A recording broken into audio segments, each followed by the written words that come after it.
Paz do Senhor, meu amado, bem-vindo de volta à nossa escola bíblica. Nós estamos estudando o Evangelho de Lucas. Então, pega a sua Bíblia, pega o seu caderno de estudos, ora ao Senhor, pede a Ele discernimento, entendimento, conhecimento, sabedoria, pede a Ele proteção para que nós possamos desvendar dos seus mistérios. Nós ainda estamos da Galileia para Jerusalém e hoje nós estamos fechando o capítulo 13. Muito bem, então nós vimos no vídeo passado que Jesus estava conversando com algumas pessoas quando alguns fariseus vieram conversar com Jesus e disseram o seguinte: Senhor, retira-se, porque Herodes quer lhe matar. Bom, Jesus diz aquela raposa, ele chama Herodes daquela raposa. Raposa era usada por eles, pelos judeus, para aquelas pessoas que tinham um comportamento ardiloso, de emboscada, por conta do jeito que é a raposa para caçar. Mas também era utilizado para aquelas pessoas insignificantes, sem valor nenhum. Não tinha valor para os judeus, a raposa não tinha valor. Então Herodes, apesar de ser tetrarca, apesar de ter fama, apesar de ter poder, para Jesus ele não significava nada. Ele era uma raposa. Ele não era um grande homem, para Jesus não. Ele não era um homem direito, para Jesus não. Ele não tinha majestade, não, para Jesus. Ele não tinha honra. Então, chamar alguém de raposa naquela época era dizer que a pessoa estava sendo desprezada. Não interessa o poder que ela achava que tinha. Para o reino de Deus não tinha poder nenhum. Quem determina a morte de alguém não é Herodes. Mas ele pode matar? Pode, ele pode. Mas ele só vai fazer efetivamente, matar efetivamente, se Deus permite. Portanto, a ordem final é de quem? A ordem final é do próprio Deus. Então, ele não tinha nem este poder, porque era Deus quem determinava a morte de alguém. Jesus ia morrer? Sim. Não porque Herodes queria. Jesus ia morrer porque era plano de Deus. O plano de Deus era que Jesus fosse até Jerusalém, porque um profeta deveria ir para Jerusalém e perecer em Jerusalém. O destino de Jesus era Jerusalém, era ir até lá e morrer, porque esta era a sua missão. Este era o propósito de Deus. Então, Jerusalém ficou famosa por matar e rejeitar os profetas de Deus, os mensageiros de Deus. E ali é que Jesus iria morrer. No terceiro dia aqui não significa 3 dias especificamente, não é esse o sentido. O sentido é que muito em breve, ou seja, Jesus estava se encaminhando para Jerusalém, porque ele iria passar a Páscoa lá. E aí é que aconteceria a morte, porque Jesus morreria na festa da Páscoa. A morte aconteceria em Jerusalém, porque Deus assim determinou e Jesus assentiu, ele concordou que assim iria acontecer. Quando ele fala de casa aqui, ele está falando muito provavelmente do templo. Então, ele está comparando o templo com uma casa E ele está dizendo que a desgraça final estava para acontecer. Quando uma nação, quando um homem persiste em rejeitar a Deus, o seu fim é inevitável. Então, o máximo, o clímax de toda a maldade de Jerusalém, de todo o povo de Deus, né, era matar o seu filho único em Jerusalém. Esse era o clímax. Esta era a missão de Jesus, morrer lá para salvar as pessoas. Era uma morte expiatória.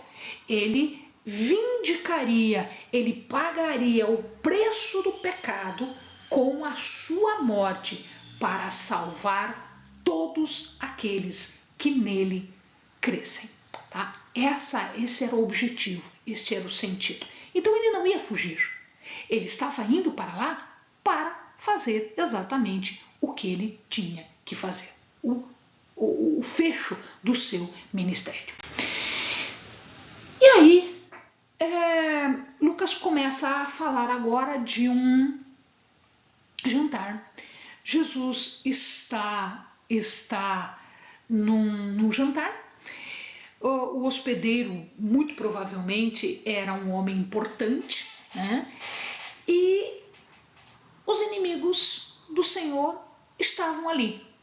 Estavam ali para fazer o quê? Eles estavam ali só para observar o que Jesus iria fazer.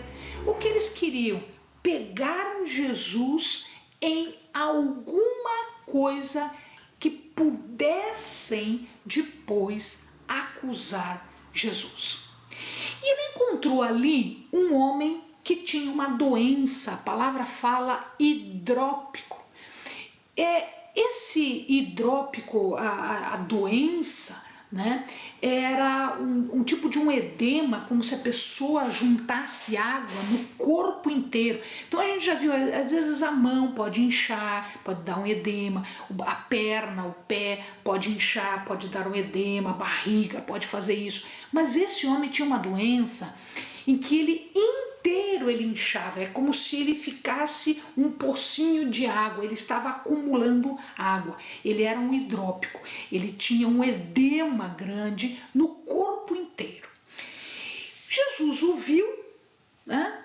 E ele se adianta, ele sabia o que estava todo mundo pensando, e aí ele se adianta, ele diz assim, é lícito curar no sábado? Era um sábado. E as pessoas ficaram sem falar nem sim, nem não. Na verdade, os rabinos, os mestres da lei, os escribas, os fariseus, eles diziam que não era lícito curar no sábado. Dá para curar qualquer dia, menos no sábado. Só poderia ser curado no sábado se a pessoa estivesse correndo risco, se a vida dela estivesse correndo risco. Lícito aqui é o que estava na lei de Moisés. Só que o problema é que eles mexeram em toda a lei, e aí a lei oral, a lei dos fariseus, dizia que não era lícito. Então nós estamos tendo aqui duas situações diferentes, e Jesus jogou para eles a pergunta, é lícito ou não é? Bom, na verdade, cada um fazia da sua maneira e justificava do seu jeito, porque se eu for levar em consideração a lei de Moisés, ok, mas se eu for levar em consideração... E eles ficaram nessa, e aí Jesus disse, então, se não tem nada na Escritura que proíba, se isto é interpretação da lei, não é lei, é interpretação da lei. Então eu posso. E ele cura a pessoa e despede a pessoa. Ou seja, ninguém podia acusá-lo, porque ele perguntou primeiro.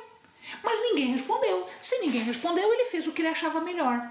E aí ele justifica. Olha, se um animal teu, se um boi, se um jumento, cai numa vala, você não vai lá e salva? Sim, vai.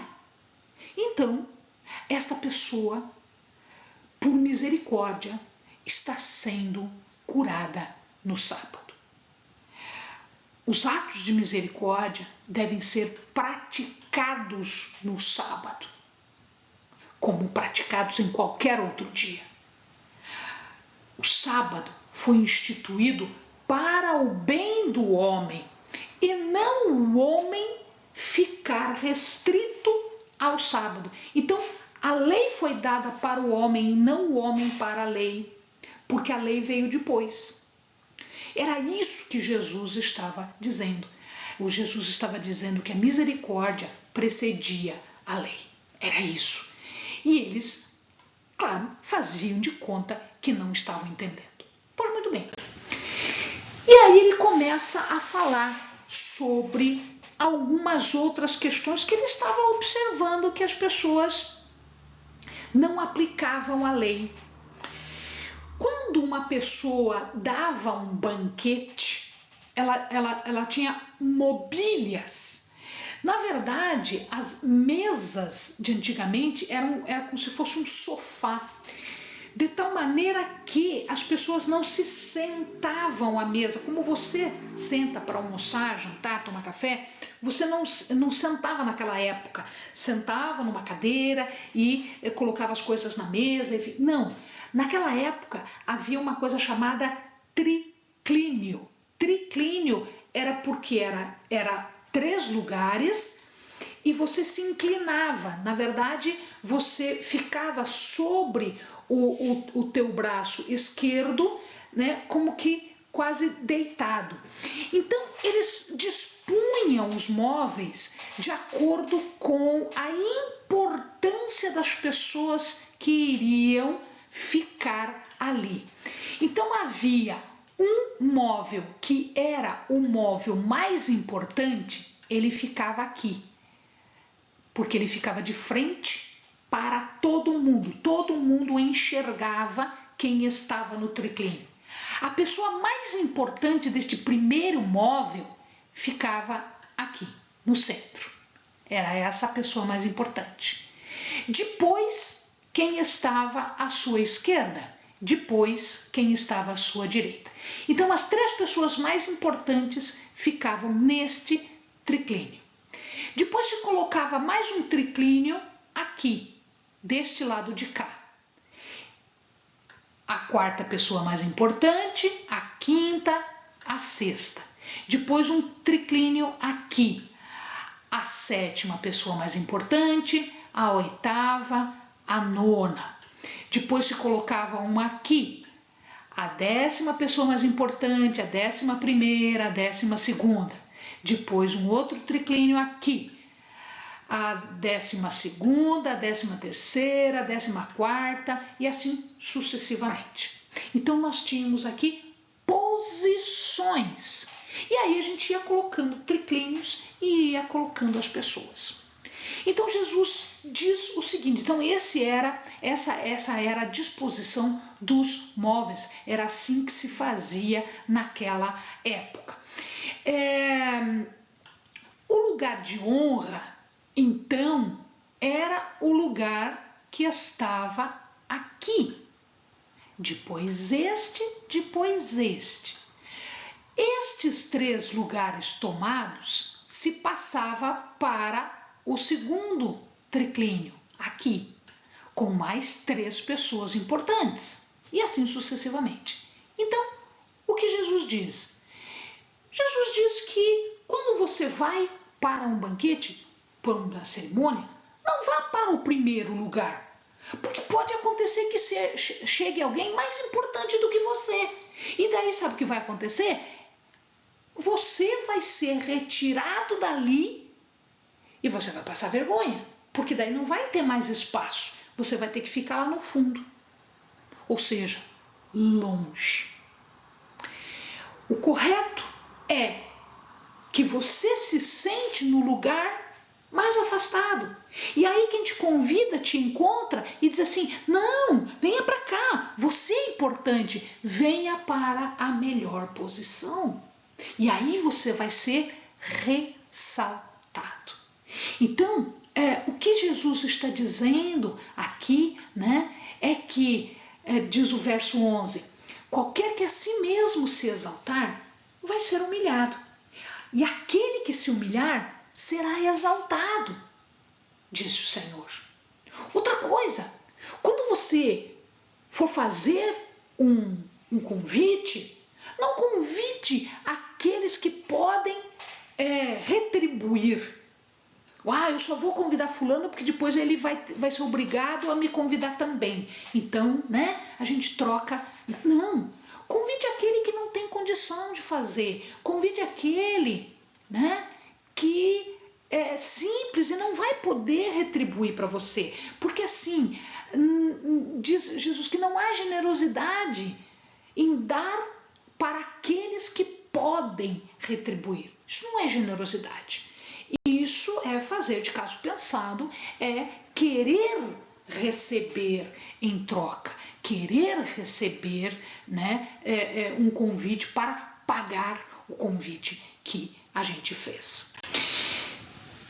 Jesus vai além, ele fala uma outra parábola. Ele diz que um senhor muito rico, ele estava preparando uma ceia, um banquete, e naquela época existia um costume de que você tinha que convidar a pessoa 2 vezes. Você fazia o convite inicial, olha, eu vou fazer um banquete em tal data, assim, assim, assim, assim. E um pouquinho próximo à data, um pouquinho antes da data do banquete, se fazia o próximo convite. Então ele convidou todas as pessoas, todos os amigos, todos os chiques, etc, etc. E na segunda vez, quando ele disse, não, já está tudo pronto, então já pode chamar as pessoas. Eu comprei uma junta, não posso ir para uma junta de bois, não posso, vou experimentar. Eu comprei uma terra, eu vou olhar. Vê se você compra uma coisa sem olhar primeiro, Então, porque então eu isso, aquilo. E começaram a dar desculpas. E ninguém foi, ninguém ia. O Senhor então ficou muito triste com isso, e mandou o servo ir para todas as localidades, inclusive as mais pobres. Vai lá e traga os pobres, os aleijados, os cegos, os coxos, todos aqueles que ninguém convidava. Até eles ficaram meio ressabiados, tipo, ixi, o que será que está acontecendo? Alguém me convidou para um banquete, Nossa, tem alguma coisa. Não, ele mandou convidar todo mundo, porque ainda tinha espaço, tá? O servo não podia aceitar um não. Ele tinha que trazer as pessoas, ele tinha que encher a casa, porque o banquete tinha sido feito. Era preciso trazer as pessoas. E aí, depois de tudo isso, ainda tinha espaço, ele foi em todo quanto é canto, em cada ruazinha, em cada vala, em cada... Tudo. A elite recusou. Tá? Então o servo agora tinha que trazer outras pessoas. O que Jesus está querendo me dizer aqui? Os profetas fizeram o primeiro convite. E os profetas fizeram esse convite, sim. Eles falaram sobre as bodas do Cordeiro. Eles falaram sobre o banquete messiânico. Mas as pessoas não queriam ir. A elite religiosa não quis ir. Os escribas, os fariseus, os saduceus, os governadores, os poderosos disseram, não quero, não posso, não isso, não estou nem aí. Então agora todos os outros foram chamados. Todos os outros. Jesus estava fazendo o segundo convite. Ele não foi para os ricos e poderosos, porque os ricos e poderosos já tinham sido convidados. Ele foi para onde? Ele foi para os pobres, para os vulneráveis, para aqueles que precisavam. Quem recusou o convite, o segundo convite, não vai ter outra chance, porque ele foi feito um convite, foram os profetas que fizeram. Jesus fez o segundo convite. Se você recusa o segundo convite, não tem outra chance. Não tem outra chance. E aí a pergunta é, quando chegar o convite de Jesus para você, para um conhecido seu, será que nós aceitaremos o convite de Deus? Ou será que nós estamos muito ocupados com aquilo que nós estamos fazendo para irmos às bodas do Cordeiro? Esta é a pergunta. A pergunta que Jesus está fazendo é: você tem tempo para ir para o banquete? Você tem tempo para cear com o Mestre? Você tem tempo para ir à mesa do Cordeiro? Jesus aproveita aquela situação e ele dá mais uma pegadazinha para os discípulos, mais uma insistida. O discípulo era aquele que deveria amar, ela era aquele que deveria inclusive amar os inimigos, como determina a lei, porque a lei diz o seguinte: o primeiro mandamento é amarás o teu Deus, né? Em todos os aspectos. E o segundo, que é semelhante a esse, é amar o teu próximo. Portanto, amar todos, inclusive os inimigos. O amor que o discípulo tem por Jesus, por Deus, deve ser tão grande, né, que qualquer outro amor que eu estou dizendo aqui não se compara, porque ele é muito maior. Os discípulos, na verdade, nessa época que eles não tinham consciência do que estava sendo colocado para eles, do compromisso que eles tinham, da responsabilidade que estava sendo colocada para eles, né? A devoção a Cristo não pode ser menor que qualquer tipo de devoção. E ele coloca aqui duas situações. Ele coloca aqui a parábola de quem vai construir uma torre. Quando eu vou construir uma torre, eu faço bem feito os alicerces e vou vindo. Mas se eu não faço o preparativo, se eu não me preparo, pode ser que no meio da construção eu não tenha mais dinheiro para prosseguir. E aí as pessoas vão zombar. E aí as pessoas vão dizer, tá lá, não tem nem dinheiro para construir, não tem dinheiro para terminar, começou e agora não pode acabar. Começa uma zombaria. Ou então aquele que foi na guerra, aquele que foi, né, fazer uma guerra. Ele tem que ver ou se ele é atacado, né? Ele tem que ver se ele tem condições de se defender. Porque se ele não tiver condições de se defender, ele vai tentar fazer um tratado, ele vai ter que tentar fazer as pazes, ele vai ter que fazer um acordo, né? Então, o que Jesus está dizendo? Quem constrói está livre para construir. Quem está na guerra não está livre. Mas nós temos que nos preparar, nós temos que calcular a nossa chance. Nós não podemos nos precipitar para fazer algo sem que o Senhor nos dê condições de cumprirmos a nossa missão. É por isso que antes de iniciarmos uma missão, nós somos preparados e nós vamos fazer de tudo para preparar a missão. Eu não posso ir simplesmente, eu tenho que ir com o apoio, com as condições, com o preparo que o Senhor me dá. Uma missão não é coisa pouca, ela exige responsabilidade. Eu tenho que renunciar tudo. Por quê? Porque carregar a cruz é coisa de discípulo. Eu não posso ser discípulo do Senhor, eu não posso ser seguidora do Senhor se eu não estiver preparada para carregar a cruz. Se eu não estiver preparada para arcar com o peso da cruz que eu tenho que levar. Para deixar tudo pendurado e seguir no ministério. Eu tenho que morrer para o mundo, eu tenho que morrer para o pecado, para conseguir fazer o que eu tenho que fazer. Então, não é de qualquer jeito.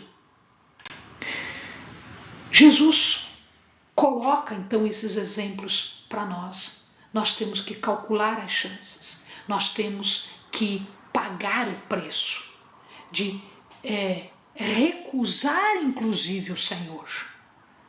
Porque você tem um preço para seguir o Senhor e tem um preço para recusar o Senhor. Nós já vimos qual é o preço de recusar. O Senhor vai nos recusar lá na frente. Mas para seguirmos, nós temos que recusar as coisas do mundo e fazermos de acordo com os planos do Senhor. Paulo já dizia, tudo que eu tenho, eu considero como perda. Eu considero como nada diante das coisas do Senhor. Para que nós possamos ter uma experiência que seja gratificante, de crescimento, de bênção, nós precisamos fazer esse cálculo e largarmos absolutamente tudo aos pés da cruz para podermos estar no ministério de forma completa, de forma íntegra, de forma plena. Amém, amados? Bons estudos.